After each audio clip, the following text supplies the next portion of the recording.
I've come to understand that absence has its own weight. It presses inward, not loud or sharp like grief, but steady, like something misplaced but never lost. The envelope didn't have a return address. That should have told me enough. Thick stock, no smudges. Too intentional to be junk. I opened it slowly, not out of caution, but ceremony, I suppose. Some things should be done with both hands. The message was short. 4 line. My name at the top. My son's name at the bottom. And the phrase in between that? Carved something clean through the middle of me. The Carrington family reunion is a private event. Attendance is limited. No additional guests. I read it twice before setting it down beside a chipped mug, still marked with the ring of this morning's coffee. I didn't need a third read. They didn't need to say my name for me to know who the additional guest was. The phone stayed silent that afternoon. Nothing from Caleb. Not a call, not a message, not even the kind of accidental voicemail that gives you 10 seconds of background chatter and breathing. Nothing. Later that night, I tapped through a few notifications. Lucy, my granddaughter, had posted a photo of the invitations. Navy blue ribbon gold leaf initials laid out like wedding favors. The caption read, "Only the Carrington Legacy Crew, Legacy, Weekend, invites only." Below it, a comment from someone I didn't know. "Will your grandmother be there? She was at the last one, right?" Lucy's reply came fast, like it had been waiting to be typed. Her vibes, not really. On brand this year, LOL. I closed the app, sat for a while, reopened it, read the words again slower. My vibe. The next morning, Sloane called. Her voice was sweet in that tight, curated way. I could hear the car engine running in the background. Elaine. I know the invite situation might have seemed abrupt, but Caleb and I have been really focused on building a specific image. It's not personal. It's just optics. She didn't wait for a reply. You showing up could complicate things. You understand, right? It's not about family. It's about vision.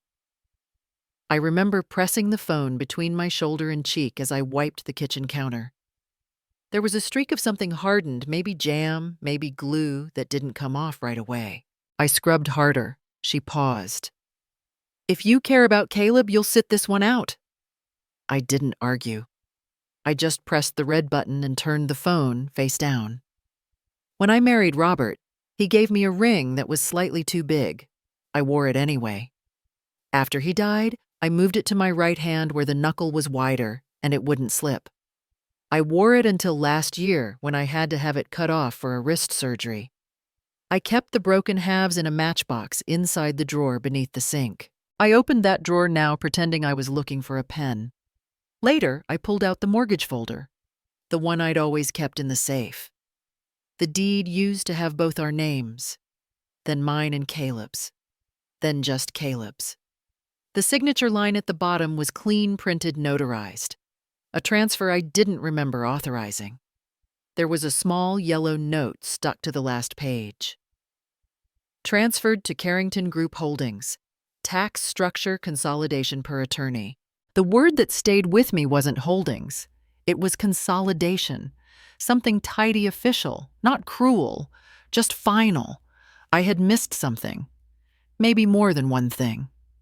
I brewed tea I didn't want and sat on the porch mug warming both hands.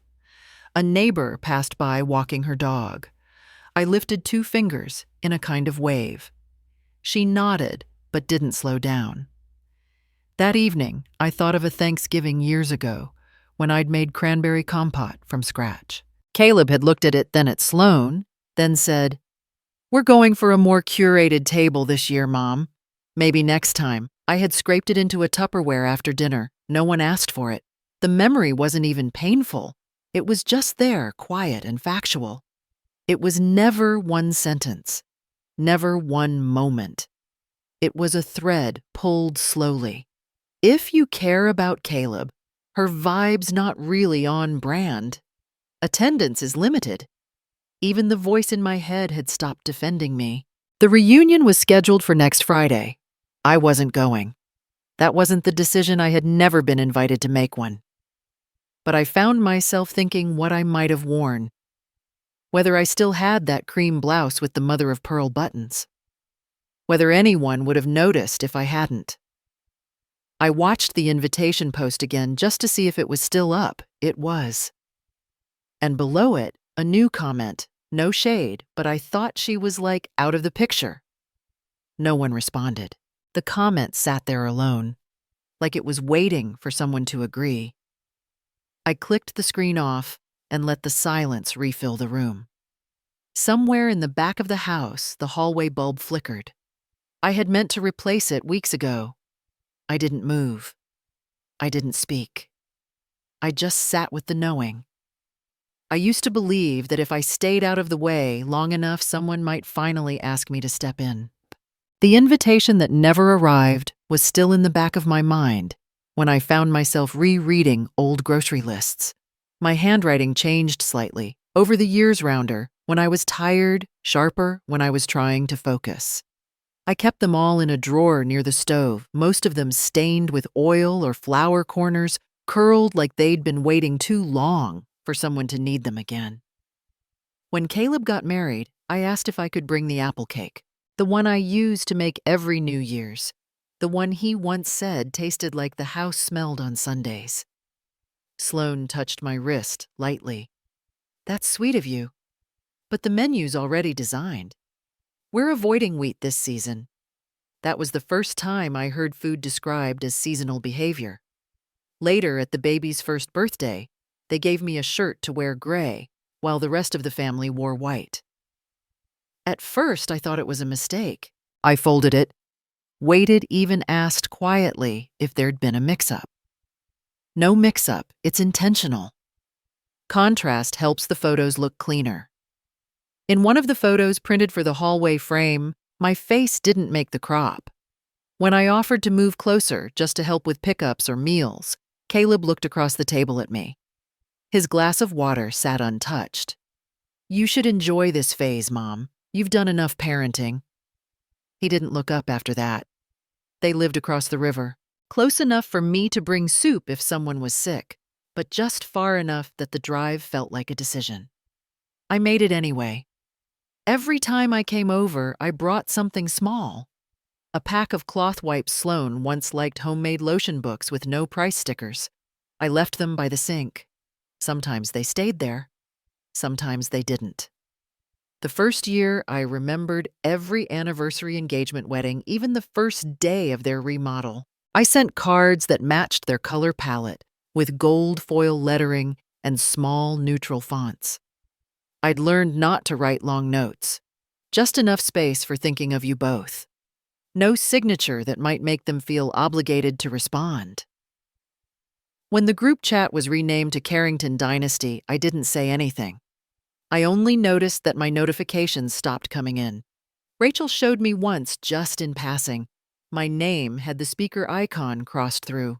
"You're not missing anything," she whispered before realizing she shouldn't have said it at all. That Christmas, I brought a wreath I'd made myself. Fresh cedar and eucalyptus from the yard. I hung it on the guest room door and didn't mention it. By evening, it was gone. The eucalyptus triggered someone's allergies, Sloane explained. It's just safer to go artificial. I spent the rest of the night re-rolling their wrapping paper for reuse. No one asked me to, but no one stopped me either. At Easter, the children hunted eggs in the yard while the adults took turns with the photographer. I stood just inside the doorway waiting to be waved in. This set is just for immediate. That was the only sentence spoken in my direction that entire hour. I stayed late once to clean the cake plates. The dishwasher was full, so I did them by hand. My knees hurt. Caleb came into the kitchen and leaned against the counter. "You don't need to do this. The cleaning lady comes tomorrow." I nodded and wiped the last plate dry, even though he'd already turned away. Once, when they forgot to include my name on a birthday card, I folded it in half and placed it in the drawer with the rest. The message read, "Thank you for being a constant presence, like a calendar. Always there even when no one looks." I don't know if they meant it as kindness. I don't know if that would have made it better. One afternoon, I brought over a box of hand-me-down toys I'd kept from when Caleb was small, the kind you wind up, the kind made of wood, not plastic. Sloane opened the box and smiled. "These are charming, but we're really trying to avoid clutter." She left the lid open. I closed it before I left. I once mailed them a photo of Robert and Caleb fishing, laminated and framed. I found it later under a pile of unread mail by the laundry room door. I didn't mention it. I just turned the photo face up and wiped the dust with my scarf. The last time I brought food, I made broth with herbs from my garden. When I left it on the porch, I sent a message. No pressure, just in case. No one ever picked it up. I took the jar back the next week. The seal had broken. It smelled sour. I kept the jar anyway, not because of the broth, but because of the hand that had held it once years ago, when a little boy had the flu and told me it was the only soup that didn't taste like sickness. He doesn't remember that now, or maybe he does, and that's the part that stings sharper. Somewhere between the gray shirt and the muted thread, I had turned myself into background noise. Something expected. Something managed. I used to think that meant I'd done well, that no one noticing meant I hadn't overstepped. Now I know better. Now I know I was easy to erase because I had spent so long making myself invisible. And the hardest part is I did it with both hands. Some acknowledgments never arrive, but you feel the absence as if they had and were taken back. I opened the tin not to look for anything, but to be reminded of what had never been returned. It wasn't the kind of box you label. The lid didn't fit quite right. It always clicked on one side before it gave in. I had kept it not for the items inside, but because they stayed where no one else could adjust them. There were 3 ticket stubs taped to an index card from the time Caleb wanted to see the same movie 2 days in a row. I remembered him insisting it was for the plot. I had packed peanut butter crackers in my purse, told him they were theater edition. He believed me. Below them was the first thank you card I ever received from him as an adult. The handwriting was typed. The envelope was addressed to whom it may concern, crossed out and replaced with Mom. I kept it anyway. I found a newspaper clipping of a panel he'd spoken at. The title read, "Building Generational Impact." His quote was highlighted in yellow. "My direction in life was shaped by those who modeled consistency, ambition, and clarity. Lydia's family gave me that from day one. It didn't shock me. But I remember running my thumb over the edge of the paper until it left an indent." I once mailed him a pressed copy of Robert's first business card. Not for the logo, he would have thought it outdated, but because Caleb had helped design it with crayons on a napkin at age 5. No reply. 2 weeks later, I saw a new logo on the company's LinkedIn page. It looked almost identical, just cleaned up and stylized. No mention of the story behind it. I kept the napkin. Not the one from the original design, just one that looked close enough. It's folded in an envelope inside the tin beside the business card. Sometimes I pretend they belong together. At one holiday dinner, I brought a pie in a metal dish that had belonged to my mother. I placed it on the counter, unlabeled. A few hours later, I saw it beside the trash, uneaten. When I asked about it, Sloane smiled. We had a catered dessert lineup. Rustic things don't photograph well under LED. The phrase stayed longer than the pie would have. There was a digital flyer from Caleb's keynote at a tech conference in Chicago. I had asked him if I should fly in. He paused before responding. "It's kind of an internal thing. Most of the guests are board adjacent." I didn't ask what that meant. I watched the live stream. During his closing remarks, He thanked the leadership lineage he'd married into. The camera panned to Lydia's parents' front row, smiling. There was no second pan. Later that week, he sent me a photo of the standing ovation. Not a thank you, just a single line. Thought you'd like this. No mention of the live stream, no question about whether I saw it. He wore one of Robert's old cufflinks on stage, the ones I had left in his drawer 2 Christmases ago. The gold was dulled, the clasp slightly bent. I recognized it only because one had a small scratch shaped like a comma. I had once asked Caleb if he ever used them. They're more sentimental than functional. It was the kindest dismissal I'd heard. There was a printed holiday photo from 2 years ago. I hadn't been in it. I hadn't been told there would be one. The frame was silver and heavy, the kind you don't gift lightly. I saw it later on their mantel, flanked by candles and books arranged by color. The caption underneath read, "All the people who make our world full." I had sent them a sweater for the baby that winter. Handmade soft yarn. Never saw it again. When I asked if it fit, Sloan replied, "It's sweet. But we try to avoid wool blends. Texture is everything at this age." There was no request for a new one. I had taken a photo at Caleb's college graduation, a wide shot of him walking across the stage backlit by the spotlight. I had printed it, framed it, wrapped it in linen, and left it on his kitchen counter one morning. I found it months later in the basement, still wrapped under a pile of miscellaneous decor. The ribbon hadn't been untied.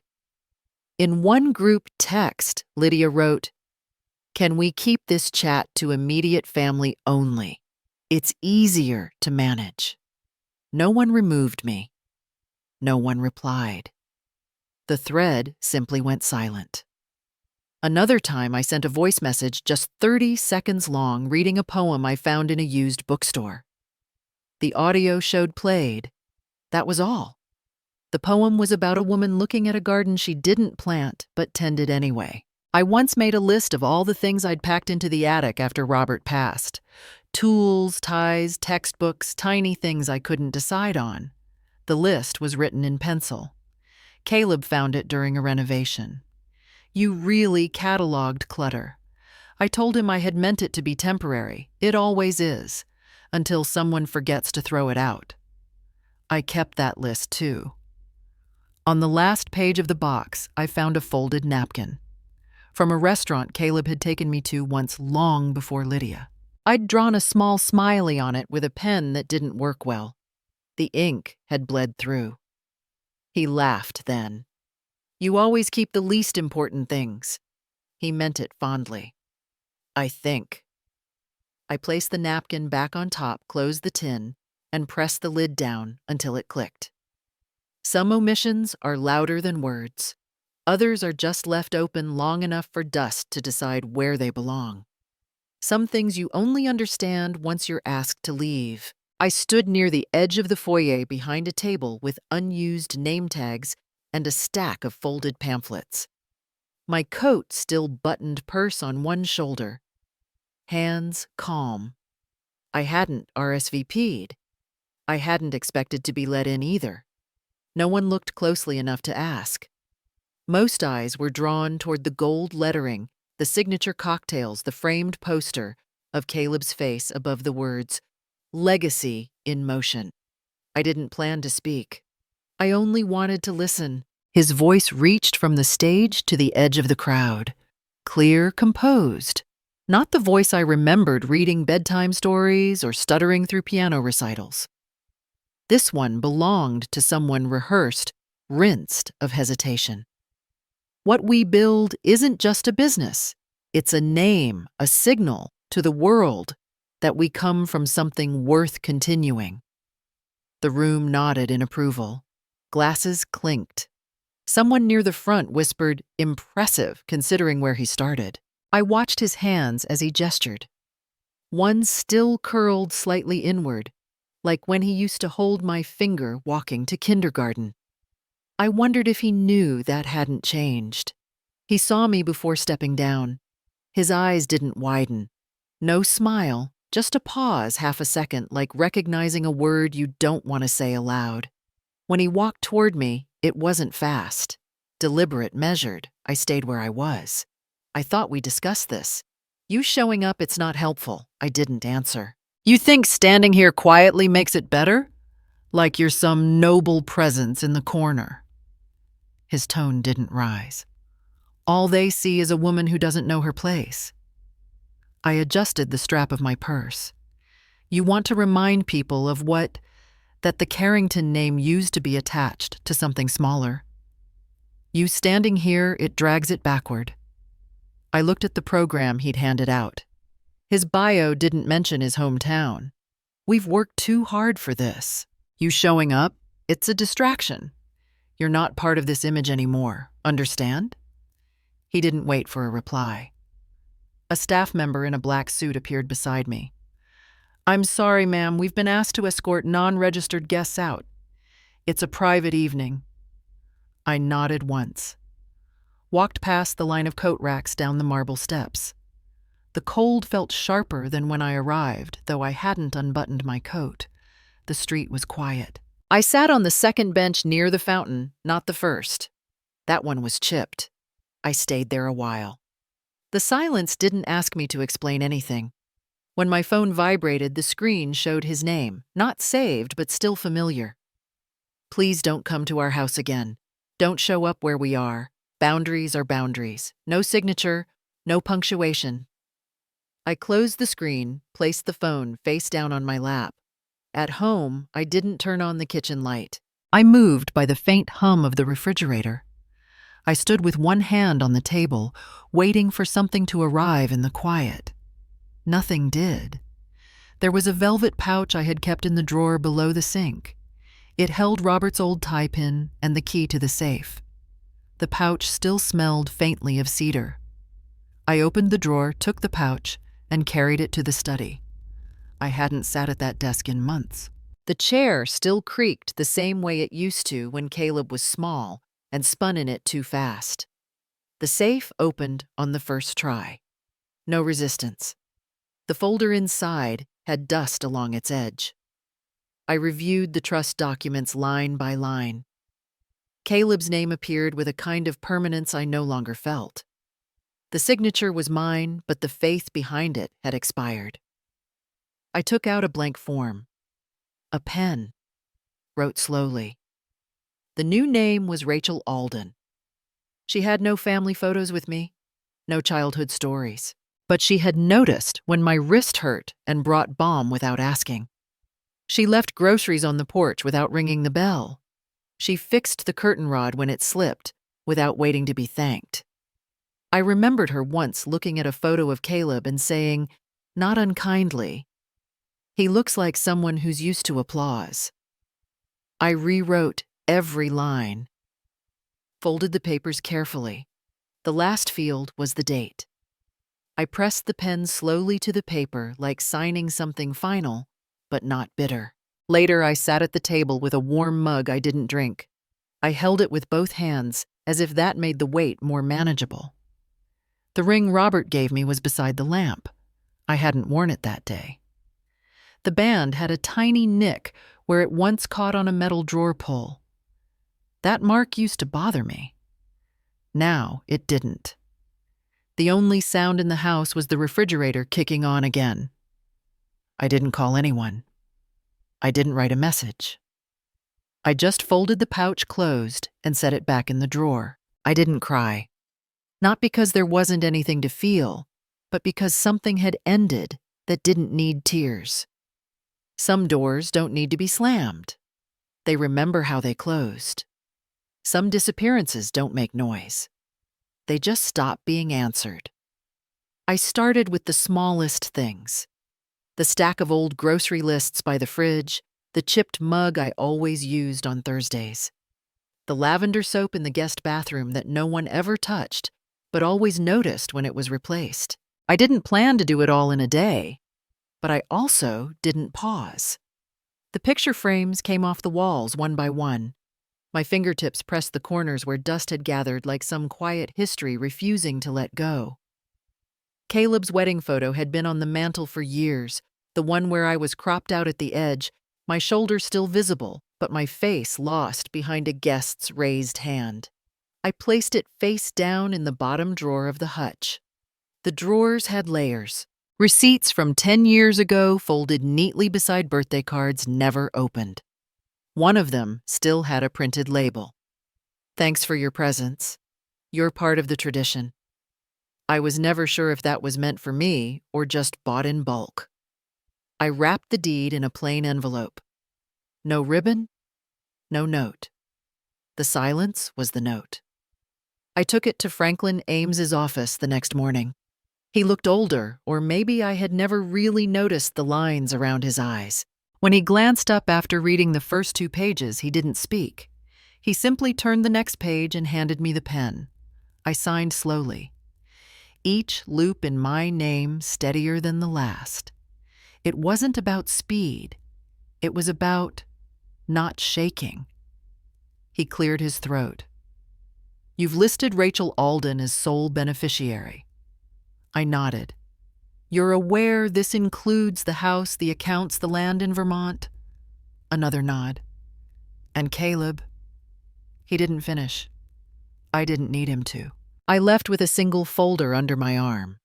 The sun hit the pavement outside with the kind of indifference that made it feel official. Back home, I deleted the shared calendar from my phone. Caleb's appointments, Sloane's Pilates reminders, Lucy's choir recitals, all gone. The phone felt lighter in my hand after that. In the kitchen, I opened the spice drawer and found the small ceramic dish Rachel had given me on Mother's Day, a little uneven glazed in an unsure shade of green. It had "breathe" etched faintly along the rim. I placed my keys inside it, watching how they settled like they finally belonged. Later that day, Rachel came by with her usual knock 3 light taps, then one hard. She had a habit of not waiting for an answer. She carried a paper bag with lemons and rosemary shortbread. I handed her the envelope without a word. She blinked, then pressed her palm to the flap like she could read through it. "This isn't for me." I tilted my head slightly. She opened it anyway. "This is everything." I said nothing. "Why would you give this to someone who just brings you cookies?" I looked at her, not through her, just long enough for the question to fade. "You remembered when I lost my father. No one else did." That was all I said. Her mouth opened slightly, then closed again. She placed the envelope back on the table, then turned away. Like if she looked too long, it might feel too real. I made tea. She sat across from me, both hands around the mug I offered. Her eyes didn't leave the table, and I didn't offer reassurance. There was no transaction between us. Only transfer. That evening, I shut down the shared utility account. The agent on the line asked if I wanted to list a replacement. I said no. I removed Caleb from the emergency contact forms, the power of attorney, the health directives. The silence of those forms was louder than any argument. I didn't send an email. I didn't draft a message. I didn't even open the app. My thumb hovered over his name in my contacts, then let go. I took down the wall calendar and recycled it without checking the dates. Nothing left to plan. In the linen closet, I found the monogrammed towels Sloane had given me one Christmas. They were embroidered with a C. I boxed them. Not in anger, just acknowledgement. Rachel texted later that night. A single line. "Are you sure I left it unread?" I didn't remove her number. I didn't silence it. But I didn't reply. Instead, I ironed the cloth napkins I hadn't used since Thanksgiving 3 years ago. The ones Caleb said were too formal for a family meal. I folded them carefully and placed them in the drawer where the paper plates used to be. The family group chat buzzed at 9:12 p.m. A photo from Lucy's dinner out. Caleb's reply, "Proud of you, baby. Just like your mom." No mention of me. I exited the chat. No goodbye. No announcement. Just gone. The next morning, I opened the cupboard, and placed 2 mugs side by side. Not for company, just because. I filled one. Then I opened the yellow folder where I kept every document that bore my name, now crossed over, rewritten, realigned. At the bottom was a note I had written to myself once back when Caleb left for college. You still belong. I didn't throw it out. I simply folded it in half and closed the drawer. I've always known which drawers squeak and which ones don't. The third one down in the kitchen sticks slightly at the edge, not because it's broken, but because it was always overstuffed with things no one wanted to throw away: chopsticks from takeout, rubber bands from asparagus, paper clips too bent to reuse. I cleaned it out that morning, not because I needed to, but because I didn't want Caleb to open it and find comfort in something familiar. He didn't knock. The latch clicked with the same entitlement as when he was 16, and insisted the fridge had to be reorganized because no one stacks things efficiently here. He entered with his coat still on letter in hand and eyes already accusing. You gave it to her. He didn't sit down. His voice filled the room with that echo of a man who mistook control for presence. You gave everything to someone who doesn't even share your blood. I folded the rag I had been using to wipe the kettle, aligning the edges carefully before setting it aside. I'm your son. I'm the reason you even have any of this. And you reward her. He looked at the dining chairs like they weren't worth lowering himself into. I stayed standing too. The kettle hissed faintly on the stove, though I hadn't turned it on. She's a nobody. She brings groceries and listens to your boring stories, and suddenly she's heir to the whole estate. The rim of the mug I was holding had a chip near the handle. I turned it so it faced me. You humiliated me. Do you get that? You embarrassed me in front of my firm, my wife, her parents, everyone. He dropped the envelope on the counter, transferring everything without so much as a heads up. Who does that? You make it official and send it by mail like I'm some tenant being evicted. I opened the cabinet to put the mug away, but decided to keep it on the counter. It had one more use left in it. You gave the house, the account, even the shares in the trust. For what? Out of spite. The room was still, except for the sound of his shoes scuffing against the tile as he moved closer. You picked her. Over your own son. Over your blood. Over the kid who used to refill your car and mow the lawn when Dad got sick. I rested my hand onto the counter, not to steady myself, but to anchor the moment. I didn't speak. Not because I couldn't, but because the space between words had become more honest than anything said aloud. You really believe she'll take care of you when it matters? He almost laughed. She's a charity case. A stray you kept around because you didn't want to feel old. I walked to the drawer and took out a spoon for the tea I hadn't poured yet. You know what this is? This is you making a statement. A petty, bitter statement. And everyone's going to see it. Everyone. He leaned in both palms, pressing on the table face tight. You'll die alone. She won't be there. You'll have no one, and no one will care. I placed the spoon beside the chipped mug. You think she stayed because she cares. She stayed because she needed a roof, that's all. And you handed her the deed. His tone cracked at the edge, a sharp twist in the middle of his breath. She wins. I lose. Congratulations. He stood back and let the silence stretch. You think she's better than me? She's not. She's convenient. You're too old to tell the difference. The folder on the table spilled slightly when he yanked his coat sleeve past it. I caught a glimpse of Franklin's letterhead, clean, bold print. Finalized. My signature where it needed to be. He stepped away like he expected a chase. I didn't move. Not even a breath large enough to fill the room. People will say you've lost it, that you're not in your right mind. The door stayed open 2 inches after he left. It always did when not pulled firmly. I closed it without sound. Later that night, my phone blinked. 1 voicemail. I pressed play without putting it to my ear. I hope you're proud of yourself. Sloane's voice carried across the room like chilled air. Doing this in the open. Real classy. You've made your bed. Let's see how long your pet project keeps you warm. No goodbye. Just the click of disconnection. I made tea again. This time, no sugar. No second cup. Rachel texted around 10. Just one message. Do you need anything before I leave town tomorrow? I stared at it long enough to see the screen go dark. On the counter, the folder Caleb had left behind still sat unopened. I placed a coaster under it, not because I cared for the wood, but because care was the only thing I hadn't given up.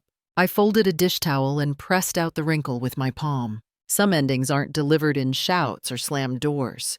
They arrive dressed as routine, quiet, unmoved, like the moment a person leaves and you don't follow. Not because you can't, but because you finally quietly chose not to. I used to think silence was something I endured. Lately, I've learned it's something I can offer. The message came at 6:04 a.m. I saw the glow on my phone before the alarm rang. Just one sentence clipped and without punctuation. Mom, we need to talk urgent. The kind of urgent that doesn't mean heart attack or accident. The kind of urgent that means someone somewhere noticed what you did and now it affects them. I didn't reply. I boiled water, poured it into the same chipped teacup I'd always used when Caleb was sick. I folded laundry that didn't need folding, realigned the kitchen towels, and waited for the knock that never came. Instead, the door opened without permission. Caleb walked in first. No greeting, no pause. Sloane followed behind her, hair pulled back so tightly it looked like a decision, not a style. She held a leather folder close to her chest like something sacred. Caleb looked around the small living room and said, "So this is where you're hiding now." I didn't answer. I pulled a chair out for them both. Only one sat. "We came because there's still a way to salvage this." Sloane said, her words practiced and padded with diplomacy. "But time is short." She placed the folder on the table. Her nails neatly squared and painted a gray that matched the cover didn't tremble when she flipped it open. The Legacy Family feature comes out next month. A full spread on prominent second-generation leaders. Caleb's the main profile. They're requesting a section on foundations of family. That includes you, Elaine, whether you cooperate or not. I noticed the word include. Not honor, not celebrate, just include. Caleb didn't sit. He leaned against the wall, arms crossed, eyes on the window behind me. Sloane continued. "We've drafted a joint statement. Something elegant. You'll be acknowledged, the mother who sacrificed in silence." A short paragraph. Warm, but not intrusive. She turned a page. There's also a clause standard, of course. It ensures consistency in public messaging. You'd agree not to contradict or speak outside agreed language about the family, Caleb interjected. "We're not here to fight. We just want to resolve this. You got what you wanted, your distance, your little house. But there's still an image we all share, and you're part of it, like it or not." He moved forward, picked up a pen from my counter, and placed it beside the folder. "You don't even have to come to the shoot. We'll use an old photo, just sign and keep things clean." I opened the folder slowly. Every page was weighty, typed in that heavy corporate serif they all preferred now, somewhere between law and luxury. On the 5th page, the clause waited. Elaine Prescott agrees not to engage in interviews, publish personal narratives, or participate in media that contradicts the public image curated by the Carrington family and its representatives. I looked up. Curated Sloane smiled. "It's branding. Don't take it the wrong way. Branding." I slid open the drawer beside me and pulled out a plain envelope. Inside was a photograph one Caleb had drawn on when he was 6. Crayons across the corners, his own crooked handwriting on the back. Me and Mom against the world. He had taped it to my sewing table for years. I handed it to him without speaking. He turned it over, read the words, then placed it face down on the folder. "That was before I understood what you were really like. I didn't reach for it." "And what is that, Caleb?" He looked toward Sloane. "She's being dramatic," Sloane said quickly. "This isn't personal. It's just about optics." I walked to the stove and turned off the kettle that hadn't begun to whistle. The warmth inside it didn't match the chill behind their words. "I'm not asking for credit," I said without looking at them. "I'm just not offering silence on someone else's terms." Sloane leaned forward, lowering her voice as if intimacy would soften the edge. "You could have done all this quietly. You didn't have to make it so visible." I turned. "You made me invisible. That's not the same." Caleb's voice cracked, but not in volume.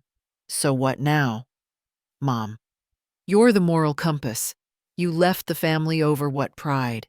Bitterness, I reached into the drawer again and handed him the only other thing I'd saved from the last house. A utility bill dated 3 years ago with both our names on it, mine scribbled over in red ink. Removed. Ownership restructured. I'd kept it not for evidence but as a reminder. That erasure often comes quietly, long before we notice it. "I didn't leave," I said. "You replaced me." They didn't stay long after that. No raised voices, no slamming doors, only a pause at the threshold. As they turned to go, Sloane looked over her shoulder. "You should think about what legacy you're leaving Elaine. People remember the ones who build families, not tear them down." I didn't reply. After they left, I folded the contract, placed it in the kettle, still warm, not boiling, and watched the edges crinkle. Not enough to destroy it, just enough to say, "Not here. Not anymore." Rachel came by that evening. She brought me a jar of apricot jam and didn't mention the car parked outside earlier. She never asked what was said. I poured her tea in the matching chipped cup, and we sat together without turning the lights on. She reached for my hand across the table. I let her. And when the phone buzzed again, another message from Caleb, I turned it face down on the table. Some things don't need answers. The silence in my mornings feels earned now, not like something was taken, but something I chose. I never used to walk without checking the mirror. There had been years when my shoes matched the rugs, my sleeves matched the plates.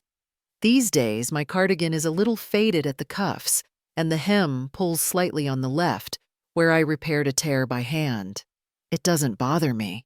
I know how things fall apart and still hold. At the community center, the folding chairs always scrape the floor when I pull them into a circle. No one ever moves them quietly. Every Tuesday and Friday, the same women arrive, most of them with bags under their eyes and receipts tucked into wallets that close with rubber bands.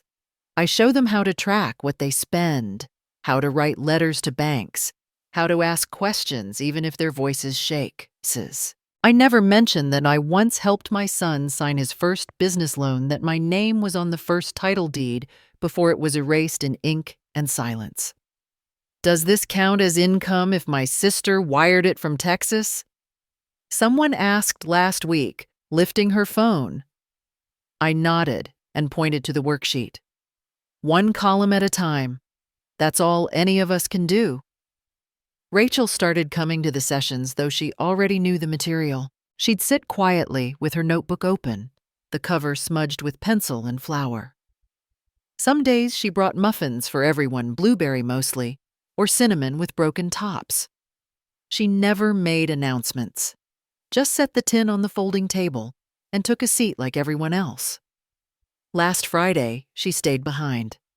Everyone else had gone, and I was wiping down the whiteboard. She stood next to me quiet. "I found a scholarship," she said finally. "It's not much, but it's something." I handed her a folder I'd put together the night before. Paper-clipped and labeled. Apply to 3. Don't settle for one just because it said yes first. She blinked, then glanced at the tab where her name was written in ink. "You really think I should go?" "I think you should stop asking for permission." She hugged me. Not carefully like people do when they're afraid to make contact. It was solid. Her arms were warm. I hadn't been held like that in years, not since Caleb was a boy, and used to fall asleep on my shoulder in the middle of cartoons. The fridge in my apartment hums too loudly, and the shower has a stubborn handle, but the rent is paid on time, and the mailbox has my name on it full length. Not Mrs. Carrington, not Elaine C., just me. At the corner grocery store, I don't browse anymore. I make a list and stick to it. I know where the dented cans go. Which shelf has day-old bread marked with orange stickers? The cashier with chipped blue nails greets me by name. Her name tag says Marla, and she once told me she used to be a wedding planner until family life made a different plan. Sometimes when I'm folding laundry, I remember the silk blouses I used to dry clean, and how Sloane once told me, Elaine, don't bring that old lady scent into the foyer when guests are around. I'd nodded, then taken the side entrance. Now I let my clean clothes smell like lavender soap and sun. Last Sunday I ran into Adam Whitner outside the post office. He was on his way to a faculty meeting, still wore his lanyard, like it meant something beyond access to rooms. He looked at me and did a double take. Elaine, I haven't seen you since the ceremony, years ago. I smiled. That was a different zip code ago. He hesitated, then said softly, It's a shame. Caleb used to speak about you like you were oxygen. Now he acts like you're a footnote. I shrugged, adjusted the envelope in my hand. Some footnotes are more honest than the title. We didn't say much else. He didn't ask for my number. I didn't offer it. Some things don't need to be resumed. The curtains in my apartment are second-hand. I hemmed them myself with thread too bright, so they shimmer a little when the sun hits. No one notices except me, but that's enough. The other day, I got a text from a number I didn't recognize. It was a photo of a family brunch, the Carrington crest still visible on the napkins. There was a caption too, Legacy stays in blood. I stared at it for a minute before deleting it. I didn't save the number. Legacy isn't about who carries your name. It's about who doesn't flinch when you have nothing left to give. I used to live as if love meant being allowed to stay. Now I understand that presence doesn't need approval. My life doesn't echo through their house anymore. But it speaks in every receipt I file, every lesson I teach, every warm plate I leave on Rachel's table when she's too tired to cook. I had once kept a key on a chain around my neck, a key to a house I no longer live in, a life I no longer owe. I took it off one morning, wrapped it in tissue, and put it in a drawer with old bus passes and a dried rose from my husband's funeral. Not out of bitterness, just completion. Caleb used to tell me, "You always keep things too long." He was right. But not anymore. I'm not trying to return to anything. There's no throne I'm hoping to reclaim. No forgiveness I'm waiting on like mail that won't arrive. A woman in my class once told me, "You look like someone who used to matter." I'd smiled, handed her a worksheet, and thought I still do. Just not in ways that need applause. There's peace in not being missed because it means I'm finally living somewhere I was never expected to disappear from. I no longer shrink to fit the picture. I frame my own. Quietly. Firmly. Not out of anger. Out of knowing. They used to say I had a good signature, steady, curved in just the right places, the kind you could trust on a mortgage or birth certificate. I stared at it on the final line of the document, not because I hesitated, but because it no longer looked familiar. My hand still moved the same way, but I didn't see myself in it anymore. The name above it, mine, would be removed from every legal thread still knotted to the Prescott house. From the trust fund, the life insurance my husband once held in both our names, and the investment account that bore the initials CEP, Caleb Elaine Prescott. I remembered when those 3 letters felt like a promise.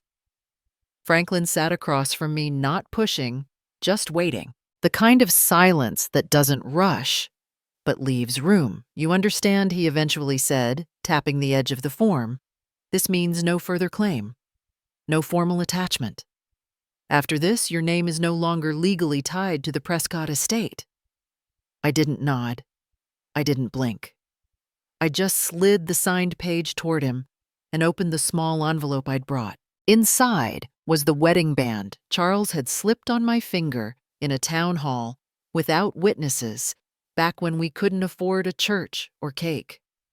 It had dulled over the years, not from wear, but from absence. I used to polish this every anniversary, I said, fingers curling around it one last time, even after he passed. Franklin watched as I placed it on the table beside the file. No velvet box, no note, just a strip of lined paper with a single sentence written in pen. For whoever still remembers me as a wife, not a liability. He didn't ask for clarification. On the drive back, I took the longer route not to delay, but to pass by the house where I had once planted hydrangeas. The blue ones had always bloomed more fully on the left side closer to the gutter. I'd read once that it had something to do with the iron in the soil. The porch light was off. No car in the driveway. I parked across the street without turning off the engine. They never changed the lock on the front door, not even after everything. Maybe out of laziness, maybe out of arrogance. Either way, the key still sat in my glove compartment taped to a slip of yellow paper that read, "For emergencies," in my own handwriting. I walked across the road without looking back. At the base of the old oak tree where Caleb used to dig holes with his plastic shovel, I found the notch in the bark I once used as a hiding spot. When he was 5, I'd wrap peppermint taffies in foil and tuck them there for him to find on long afternoons when his father worked late and I needed something gentle to give. I folded the key into a clean napkin and slid it back into that notch. No ribbon, no goodbye note, just return. Years ago, I might have waited on the porch. I might have knocked, offered a piece I hadn't broken. But not now. I turned without glancing at the windows. Back home, the apartment smelled faintly of lavender and starch.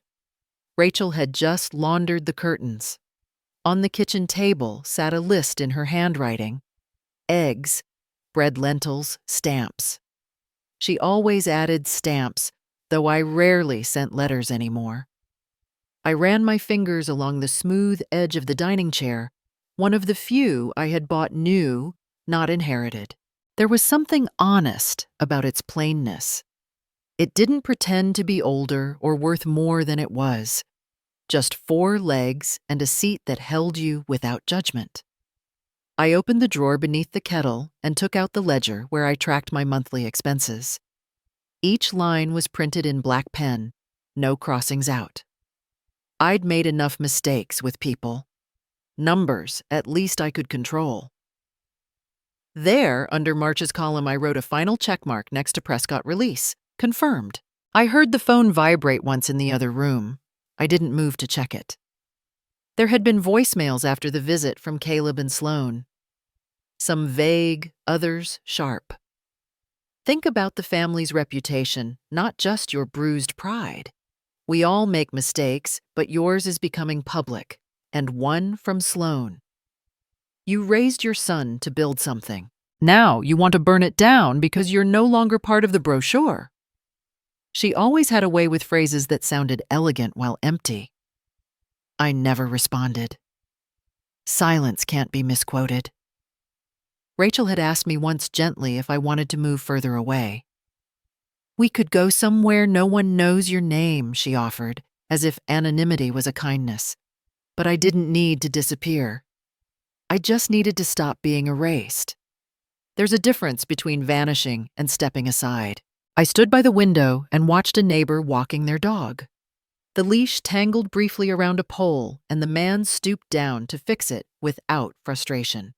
The dog waited, tail wagging softly. Some knots aren't meant to be tugged. Just understood, then let go. I returned to the table, sat down, and folded my hands over the ledger. The ink had bled slightly through the last line. Not much, just enough to leave a shadow on the page beneath.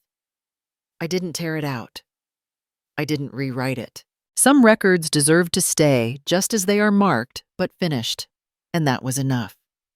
I no longer measure my worth by how many names remember mine. I folded the same cardigan I'd worn on Sundays, for years now softened at the elbows, faintly discolored, where sunlight had settled too long. The fibers thinned quietly, the way trust does when stretched. I still kept it clean. There's a difference between being worn and being discarded. A cup of tea sat on the table, its ring-shaped stain already dried beneath it from yesterday. I left it there unbothered. Some marks don't need scrubbing out. They remind me that something once stood still, long enough to leave a trace. I opened the tin of old photographs, frayed corners, a faint smell of cedar from the paper lining I'd added when I first packed them away. Not for safekeeping, just to soften the silence they carried. In the very back, folded into itself twice, was the letter Robert had written before our anniversary. I'd read it enough times to know the rhythm of the pen strokes, the places where he hesitated. If there comes a time when the world forgets you, he had written, please remember, your presence was never built on their memory. I didn't cry. I folded the letter back along the worn creases and tied the box shut with the same burgundy ribbon Rachel had once used for her first Christmas gift to me. She didn't know it, but I'd kept it. Not because it was fancy, it was slightly frayed, but because it had been tied without expectation. On my way to the shelf, my fingers brushed over the spines of books that hadn't been opened in years. One title caught my eye. I didn't pull it out. I simply let my hand rest there as if to say, I see you. The box went to the top shelf out of reach unless I really needed it. I didn't not today. My phone buzzed once. A text from Rachel. Today's my first class. Using the pen you gave me. I smiled, not the kind that stretches the face, but the kind that sits at the edge of breath. I replied with a small sun emoji and the words, don't forget to look up. She would understand. I stepped outside to tend to the planter I'd been meaning to repot. The roots were stubborn, wound too tightly around each other, like people afraid to be apart. I separated them gently, pressed them into new soil, and watered just enough for them to begin again. A family walked by on the other side of the street, matching scarves, laughter that echoed off the sidewalk, a grandmother left slightly behind, not quite in the frame. She waved once, then lowered her hand when no one turned. I didn't rush to her. I just watched her become still again. There was a time I might have offered her my place in the photo just to belong. Now I understood not every stillness is asking for rescue. I went back inside and sat with my tea, letting the steam rise into the space where names used to echo. Later, I combed my hair in front of the mirror. The brush moved slowly, like it knew my scalp remembered too much. I smoothed the collar of my blouse, not out of vanity, but as a way of saying, I'm still here. I used to look for someone in the reflection, some proof of being seen. Today, it was only me, and it was enough. There was no birthday card on the table, no call that needed answering. I didn't feel small. I didn't feel anything that needed naming. I brewed a second cup of tea, not because someone was coming, but because I deserved to pour one for myself. At the edge of the window, the sunlight began to move. Not fast, not dramatic, just enough to remind me that nothing stays frozen, not disappointment, not even love. Somewhere in a kitchen, I no longer visit my name might be spoken with tight lips, or not at all. Somewhere in a photograph, I might be cropped out again. That's fine. I no longer archive myself in hopes that someone will rediscover me. There was once a time I waited for apologies, longed for explanations, wrote silent drafts of conversations that would never come. Now I write grocery lists. I plant herbs that I may or may not use. I walk past photo studios without flinching. I give Rachel a key to the house not because I expect her to come, but because if she ever needs a place to be quiet, mine has room. There was a voicemail I hadn't listened to, left a week ago, maybe two. I deleted it without playing it. If it had been important, the voice would have come in person. If it had been kind, it wouldn't have waited until now. I dusted the corner of the shelf where Robert's old clock used to tick. It stopped working years ago, but I kept it because even a quiet clock holds time. Sometimes I hum a tune with no name while folding towels. Not because I'm content, not because I'm sad, but because that's how silence sings when it isn't trying to be heard. At sunset, I took a small slip of paper, wrote down a single word, mine, and tucked it into the drawer with old receipts and unclaimed thank yous. No one will find it, but I know it's there. I am not erased. I am not loud. I am simply no longer waiting to be invited into a life that forgot I helped build it. I exist in full, even if the frame is smaller now, and this time I live without needing proof.